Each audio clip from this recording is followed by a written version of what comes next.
how y'all doing? It's your old pal Jazz McKay here. And at Walter Reed Hospital, the doctors decided to come out and talk to the press and tell them that Trump was improving. And a reporter apparently caught on tape on a hot mic, she forgot to turn her mic off, said something along the lines of, well, that wasn't as much fun as yesterday. And because the day before, Trump was in pretty bad shape. That wasn't as fun as yesterday. Did you catch that? The reporter said that wasn't as fun as yesterday. Watch it again. That wasn't as fun as yesterday. I would love to be able to give benefit of the doubt to the reporter and believe that she was talking about all the extra drama around the press conference the day before and how exciting that is as a reporter to cover that. But this is a media, they have burned up any goodwill from we the people years ago. During this time that President Trump and the First Lady have contracted COVID, if you haven't realized by now that the press, the journalists, the media, whatever you want to call them, that 99.99% of them are actively campaigning on behalf of Democrats and calling it reporting, you're either an idiot or you're just not paying attention, and there's nobody to hold them accountable. You gotta understand this. They hate Donald Trump so much because they know he's going to win, because they know he's going to win big in November. They hate him so much that they realize that the only way that they can get rid of him is if he dies. They want him dead, not just out of office either. They want him dead. That's how much the media, the Democrat Party, and the left in this country hates this president. I mean, I could expect this from the Iranian media or the Russian media or Chinese media, but this is the American media here, for the love of God. It is absolutely sickening to see what has happened to what used to be journalism. Now, I know what I'm talking about. I have worked in media 45 years of my life.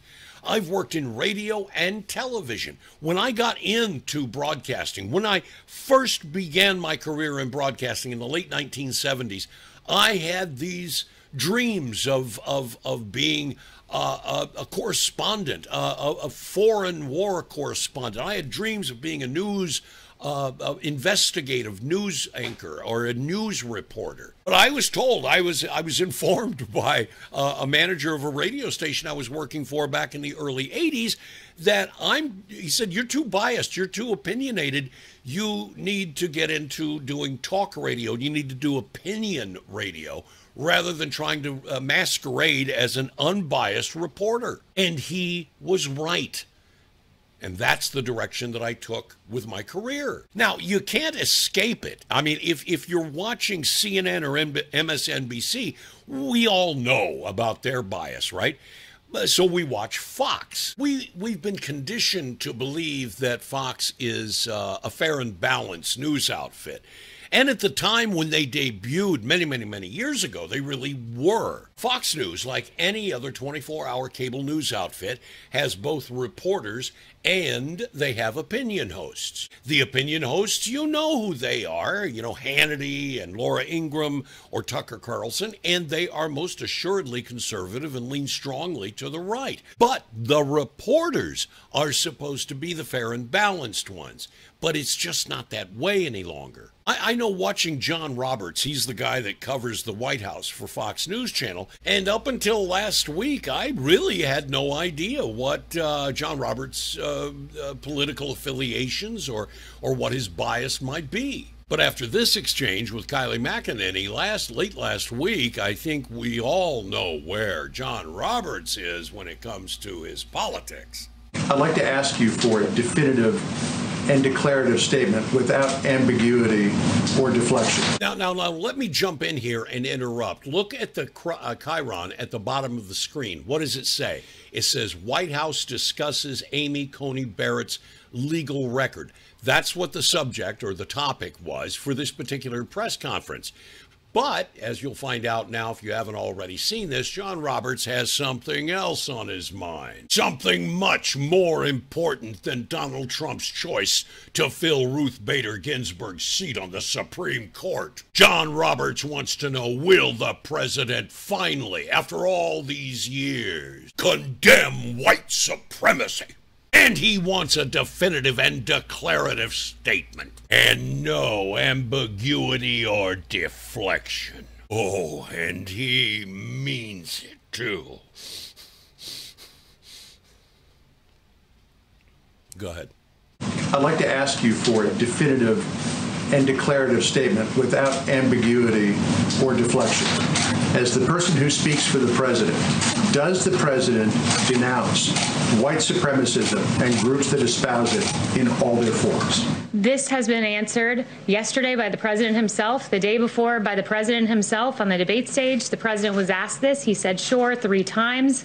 Yesterday, he was point blank asked, do you denounce white supremacy? And he said, I've always denounced any form of that. I can go back and read for you in August 2019, in one voice, our nation must condemn racism, bigotry, and white supremacy. In August of 2017, racism is evil, and those who cause violence in its name are criminals and thugs, including the KKK, neo-Nazis, white supremacists, and other hate groups. I have an entire list of these quotes that I can go through with you. He has condemned white supremacy more than any president in modern history. Just to clear it up this morning, can you, naming it, make a declarative statement that you denounce, that the president denounces? What in the hell is wrong with this guy? Can you not hear what the woman is saying? The president has already over and over and over and over again denounced white supremacy.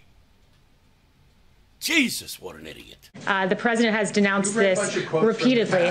The president was asked this. You're contriving a storyline and a narrative. I'm just asking you to put this to rest. I just did. I read you all of the quotes, and if you need to see them in writing, I will put them in an email. Hold on. So, Haley, can you right now denounce white supremacy and the groups that espouse it? The president has denounced white supremacy, the KKK, and hate groups in all forms. He signed a resolution to that effect. The president just last week, perhaps you all weren't covering it, but just last week expressed his desire to see the KKK prosecuted as domestic terrorists. This president had advocated for the death penalty for a white supremacist, the first federal execution in 17 years. His record on this is unmistakable, and it's shameful that the media refuses to cover it. She is absolutely right on with that. That was shameful. I mean, I remember Sam Donaldson being a real tough interrogator of the president and the press secretaries during the Nixon administrations, Jimmy Carter and Ronald Reagan. But let me tell you something, John Roberts, you ain't no Sam Donaldson.